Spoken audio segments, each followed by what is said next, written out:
Today, I want to talk about a point many buyers might overlook but is actually quite key. Does a special use zone really have an impact? I'll use a recent off-market investment property we purchased as a case study to explain. This property is in Epping and the purchase price was $1 million. The client is a long-term overseas investor who wanted a low-maintenance property with stable tenants. The client's background is very interesting. He's a true global citizen. He's an Australian citizen of Indian descent, living in Thailand, doing business in Africa and sourcing goods from China. This property was bought off-market. The seller wanted to lease it back long-term after the sale, which perfectly matched our client's needs. Let's start with the property itself. It's in a mature family area on a flat block with a north-facing backyard. It has 4 bedrooms, 2 bathrooms, a media room, an extra living area, a deck and a fish pond.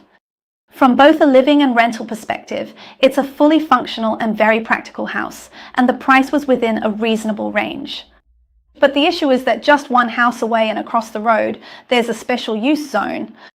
Many buyers get nervous when they hear about this zoning because special use zone purposes are customised, so theoretically, uncertainty exists. It's this yellow area here. For example, there have been cases in the past where such zones were turned into cemeteries.